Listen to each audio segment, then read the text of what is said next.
pasado, de Menzies, ayer y hoy. A ver cómo podemos presentar el comienzo del comunicado de prensa de la reunión de ministros de Finanzas y presidentes de bancos centrales del grupo de los 20. Si yo leo el primer párrafo, cómo comienza, es un contrasentido porque este grupo lo preside transitoriamente la Argentina y parece casi un chiste que en Buenos Aires se firmase este documento que arranca de esta manera. El crecimiento económico global continúa siendo robusto y los niveles de desempleo son los más bajos en una década. Es decir, acá llegaron los que manejan la economía del mundo, presidentes de bancos centrales y ministros de Hacienda o de Economía, y determinaron que el desempleo a nivel global es el más bajo del mundo. Quiere decir que el gobierno de Cambiemos va a contramano incluso de la opinión global, porque en la Argentina tenemos el más alto nivel de desempleo en la década. Es cierto que no es solamente producto de Macri, sino que esto viene de arrastre, pero se empeoró. Y entonces cuando escuchamos a los dirigentes y funcionarios del gobierno ponderar el internacionalismo económico y olvidarse del nacionalismo económico, es decir, de favorecer a los argentinos, ingresamos en un punto de reflexión para preguntarnos cuál es la economía real, cuál es la cosa que a usted lo afecta todos los días. Mire, es cierto que la tecnología ha llevado que hoy se utilice menos el cheque que en otras épocas. Pero yo le voy a dar una cifra de la economía real, una cifra que espanta, que asusta, y que son además viejas, porque tengo datos de 2 meses atrás y tengo datos de octubre del año pasado. Ni quiero pensar los datos actualizados. ¿Y de qué le estoy hablando? Escuche bien. El rechazo de cheques sin fondo, 550.000 cheques. 1.96 del total de cheques librados. Es decir, casi el 2% de los cheques vienen para atrás. El aumento ha sido de un 50% de relación de este año al año pasado para la misma fecha. Desde enero, escuchen la friolera de cheques que no se pagaron. 2.100 millones sería una cifra casi de $1 por cheque de sanción, porque se devolvieron 2.100 cheques rechazados. 2.100 millones de pesos en cheques rechazados. ¿Escucho bien? 2.100 millones de pesos en cheques rechazados. Estamos hablando de enero, o sea, en estos 6 meses. Mejor dicho, 4, porque estos datos son de hace 2 meses. De manera que, si hablamos de la morosidad, ha crecido notablemente desde que gobierna Macri, y los índices son que la morosidad creció el 35%, o sea, la gente que no paga. De forma que estamos parados frente a una situación insólita, donde todos los días se nos dice que vamos a mejorar en un futuro, y cada día nos enterramos más.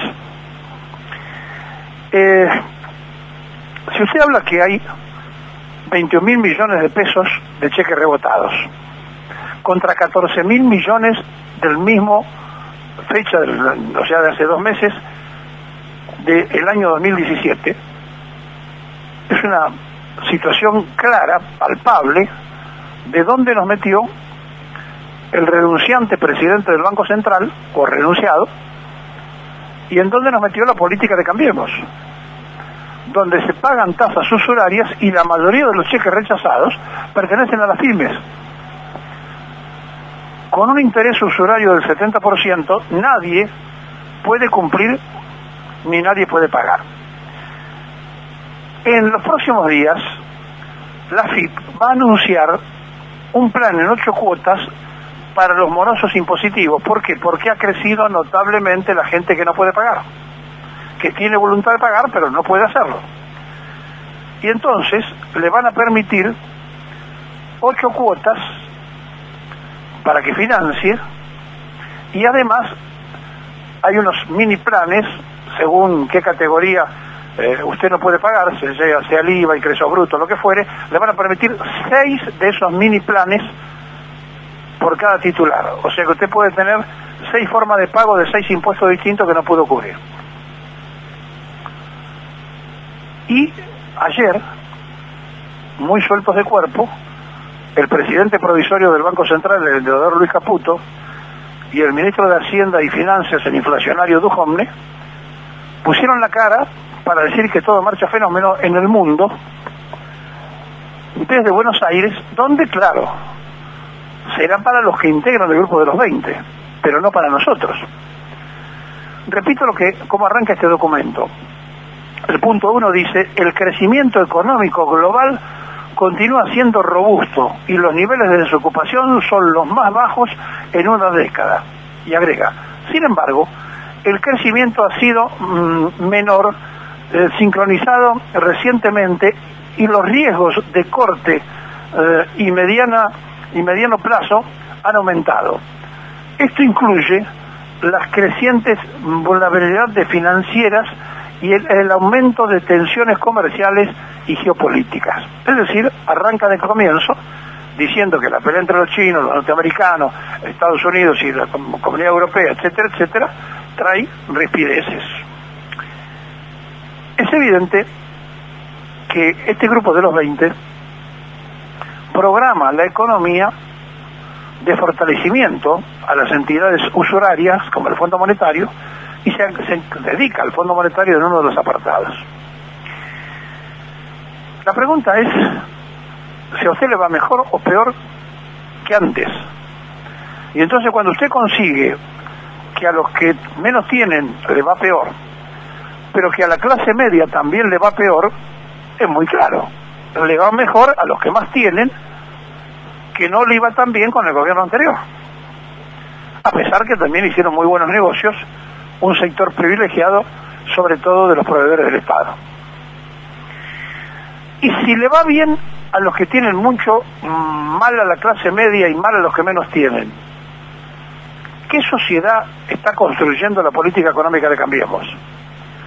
Una sociedad para pocos, donde va a haber una concreción de la mayor transferencia en la historia política argentina de los que menos tienen a los que más tienen. Y además, con la privatización de todo lo que puedan privatizar antes de irse, haciendo también los deberes tal cual lo pide y lo exige los que firmaron con el fondo. Ahora, hubo una intención, tanto el viernes como el sábado, de movilizarse contra el grupo de los 20, contra el Fondo Monetario, y no tuvo repercusión. Más allá de las cuestiones climáticas, más allá de las vacaciones de invierno, no tuvo repercusión, porque la gente, más que preocuparse por el grupo de los 20 y echarle la culpa, o por el Fondo Monetario y echarle la culpa, le está echando la culpa al gobierno. Por eso la contundencia del paro masivo de la CGT fue lo único que impactó a Cristina Lagarde, que dicho sea de paso, se pegó un susto bárbaro porque el avión de American Airlines, el Boeing 777, que salió a la noche a los 15 minutos cuando volaba a la altura de Gualeguaychú, Entre Ríos, debió volver porque se despresurizó la cabina. Ustedes saben que los aviones reciben aire comprimido y cuando superan los 8.000 metros es imprescindible, para no tener que usar máscara, poder justamente que funcione bien la presurización. Falló la presurización, el avión volvió, pero nadie supo informar si Lagarde se quedó en Buenos Aires, si tomó otro avión, si se volvió a salir el avión. Es decir, hay una información completa, supongo yo que por seguridad. Nadie sabe si Cristian Lagarde se enamoró de la Argentina de tal forma que pasó la noche en Buenos Aires. No lo sabemos. Pero lo cierto es que tuvo este susto, que es un susto importante para cualquiera que viaje en avión, cuando el avión pega la vuelta, y 15 minutos de estar volando regresa a Ezeiza, pero que es muy chiquito comparado al susto que nos da cada vez que viene el fondo a Buenos Aires, que ahora va a volver a abrir una oficina que se cerró en el año 2012. Es decir, es obvio que Christine Lagarde es la ministra de Economía de este gobierno hasta que termine. Y es obvio que recurrieron al Fondo Monetario Internacional porque se habían agotado todos los timbres que tocaban, pagando intereses insólitos que nunca pagó ningún país en la Tierra, para conseguir dinero, porque vinieron a gobernar con deuda. Al punto tal que cuando Caputo hizo un endeudamiento a 100 años, lo presentó en la sociedad en ese momento como que era favorable y era notable cómo apreciaban el crecimiento argentino y el haberse abierto al mundo, y por eso nos daban un crédito a 100 años. De manera que la economía real y la economía virtual del macrismo van por distintos lugares. Hoy el presidente va a estar en Campo de Mayo, va a anunciar una reforma de las Fuerzas Armadas. Obviamente puede ser necesaria la reforma, pero lo que acá se está escondiendo es que el traslado de las Fuerzas Armadas a la frontera va a permitir que la Gendarmería utilice Patricia Bullrich a esa fuerza de choque, que es la que está mejor equipada, la más preparada y la que conoce cómo se hace, la saque de la frontera y la ponga ante los conflictos sociales en el patrullaje interno de la Argentina. Es decir, estamos ante la presencia de lo mismo que ocurrió la primera vez que firmamos con el Fondo Monetario Internacional, cuando Arturo Frondizi, después de cerrar ramales ferroviarios, después de entregar el tema del petróleo, después de privatizar los frigoríficos como le pidieron, tuvo una explosión social, se movilizaron bancarios y ferroviarios que fueron llevados a Campo de Mayo y rapados. Los trenes andaban porque atrás de un maquinista de la fraternidad había un soldado apuntándole, y detrás del soldado un suboficial con una ametralladora apuntando al soldado. Y entonces, cuando ya todo se desmadró, aplicaron el plan Conintes. Y hubo muchos presos y hubo mucha represión. Porque no cierra ningún plan de ajuste en una sociedad que necesita crecer. Sin embargo, más allá de que Frondizi tuvo una voluntad industrialista, lo presentan y hablan todo el tiempo y se quieren parecer a él, porque ocurre que el abuelo del actual ministro del Interior, Rogelio Frigerio, el fundador junto con Frondizi, de aquel pacto con Perón, dicen que es lo mejor que le puede pasar a Macri, parecerse a Arturo Frondizi. Bueno, hoy en Campo de Mayo va a dar un paso concreto, ya no con el plan Conintes, sino con la Gendarmería, para que se cumpla el plan de Christine Lagarde, del Grupo de los 20, del Fondo Monetario, del Banco Mundial, es decir, de todos aquellos que dicen que en estos 10 años hubo uno de los datos de menor desocupación en el mundo. Es que Argentina aparentemente no estaba instalada en el mundo, ahora Macri la reinstaló, creció la desocupación, la pobreza y los cheques rebotados.